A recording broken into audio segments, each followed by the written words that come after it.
নমস্কার বন্ধুরা, যে কুক অ্যান্ড স্টাইলে আপনাদের সকলকে স্বাগত জানাই। আশা করি বন্ধুরা আপনারা সকলে খুব ভালো আছেন ও সুস্থ আছেন। আর প্রথমেই রান্নাঘরে এসেই আমি কিছু উপকরণ আপনাদের সঙ্গে দেখাচ্ছি। উপকরণগুলো দেখি আপনারা আশা করি বুঝেই যাবেন যে আমি কি করতে যাচ্ছি। কসুরি মেথি লুচি বানাতে গেলে প্রথমে লাগছে কাসুরি মেথি। আমরা এই কাসুরি মেথিটাকে প্রথমে ভিজিয়ে নেব। হালকা উষ্ণ গরম জল করব। আমি পরিমাণ মতন এখানে জল দিয়ে নিচ্ছি, কেননা এই জলটা দিয়ে আটাটাকে মাখতে হবে। পরিমাণ মতন এখানে জল দিয়ে প্রথমে আমাদের লাগছে বাজার চলতি কাসুরি মেথির পাতা বা পাউডার, আপনারা যে কোনো কিছু নিতে পারেন। আমি এখানে কাসুরি মেথির পাতা নিয়েছি। আর এইটা করতে গেলে প্রথমে এই পাতাটাকে ভেজাবো, তার জন্য পরিমাণ মতো জল নিচ্ছি। এটাকে আমি উষ্ণ গরম করব। আমি গ্যাসে বসাতে দিচ্ছি।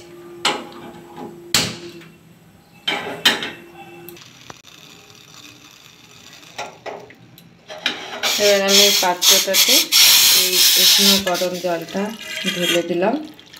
হালকা ধোয়া উঠবে, সেই টাইমে বন্ধ করে দিতে হবে। দিয়ে এবারে আমি এখানে পরিমাণ মতন কাসুরি মেথি ভিজিয়ে দেবো।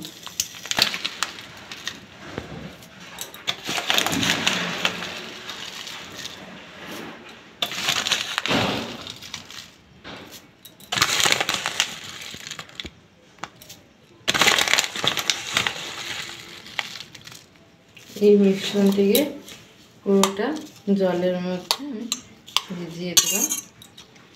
এটাকে আমি 10 থেকে 15 মিনিট ভিজতে সময় দেব।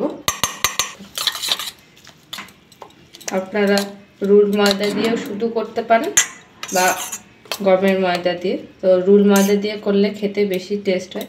এই যে কালারটা যেটা বেরোচ্ছে, এটা 10-15 মিনিট পর এটা পুরোটা এই রকমই হয়ে যাবে। এবারে আমি এটাকে একটা পাত্রের সাহায্যে ঢাকা দিয়ে 10 থেকে 15 মিনিট পরে আমি ফিরে আসছি। এখানে ঢাকা 15 মিনিট ফিরে আসলাম। এই যে এটা কত সুন্দর ভিজে গেছে। এবারে আমরা আটাটাকে নিয়ে নিচ্ছি। এই যে একটা পাত্র নিয়ে গামলা নিয়ে নিচ্ছি, এর মধ্যে রুল ময়দা নিচ্ছি। আমরা দুটো ময়দা মিক্সড করে করব। আমি এখানে 3 হাতা মতো রুল ময়দা নিয়ে নিয়েছি। এবারে আমি গমের আটা নেব।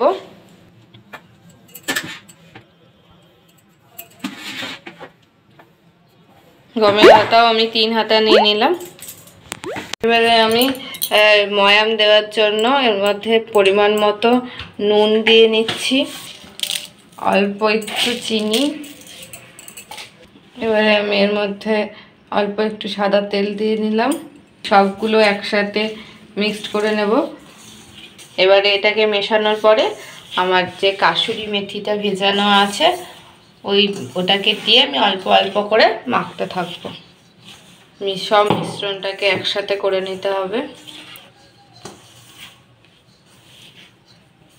এবারে আমি কাসুরি মেথিটাকে এর মধ্যে অল্প অল্প করে দিয়ে এটাকে অল্প অল্প করে দিয়ে এটার সঙ্গে মাখতে থাকবো। এই যে এবারে আমি সবটা নিয়ে নিলাম।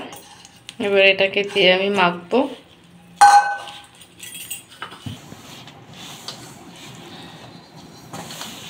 দেখুন কালারটা সবুজ হয়ে আসবে।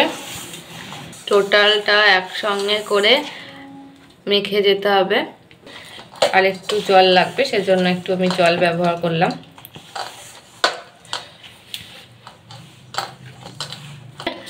এই যে দেখুন পুরো কাসুরি মেথির পাতা দিয়ে আমার আটাটা মাখা কমপ্লিট। এই যে আমার পুরো আটাটা মাখা কমপ্লিট।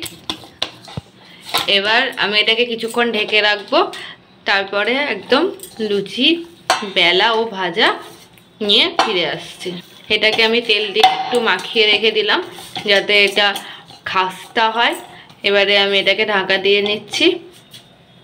আমি আবারও 15 থেকে 20 মিনিট বাদ দিয়ে ফিরে আসছি। লুচি বেলে নেব বলে লুচির লইগুলোকে আমি চ্যাপটা চ্যাপটা করে এখানে লেচি কেটে এখানে থালাতে রাখছি। পুরোটাই কাসুরি মেথি দেওয়া। এবারে আমি একটা একটা করে বেলবো। গ্যাসটাকে আমি ধরিয়ে নিলাম, কড়াইয়ে তেল দিয়ে দিয়েছি। তেলটা তাতে সময় লাগবে, আর আমি এখানে একটা করে বেলতে থাকছি। আর এরমভাবে চ্যাপটা চ্যাপটা করে নিয়েছি, কারণ লুচির আকারটা যাতে গোল এবং সুন্দর হয়, তার জন্য। হচ্ছে কত সুন্দর হয়েছে। একদিকে কড়াইয়ে তেল গরম হচ্ছে, অন্যদিকে আমি একটা একটা করে বেলে রাখছি আমার সুবিধার জন্য। আবারও বড় একটা বেলতে থাকছি।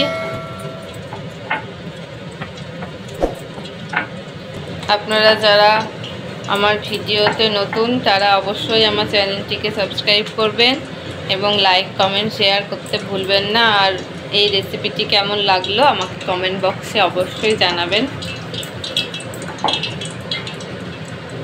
আমার দুটো লুচি বেলা কমপ্লিট হয়ে এসেছে, 3 নম্বর চলছে।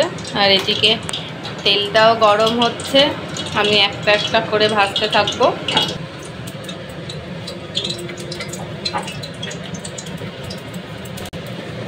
আমার একটা একটা করে অনেকগুলো বেলা কমপ্লিট হয়ে গেছে। এদিকে আমার কড়াইয়ে তেলটাও গরম হয়ে গেছে, এবারে আমি ভাজতে থাকবো। আর তেল গরম হয়ে গেছে সম্পূর্ণভাবে। এবার আমি কড়াইতে বেলে রাখা লুচি ছেড়ে দিলাম।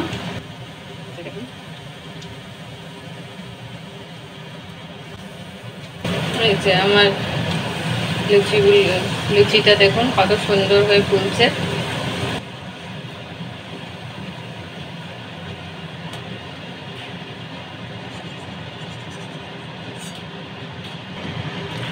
আপনারা বাড়িতে প্রত্যেকেই এরকমভাবে ময়ান দিয়ে লুচির ময়দাটা মাখবেন।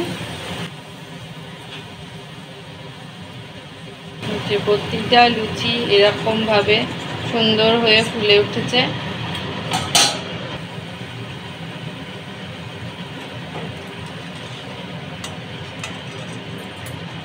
কমপ্লিট হয়েছে লুচিগুলো, দেখুন দেখেই মনে হচ্ছে কত সুন্দর ও ভাজতে হয়েছে।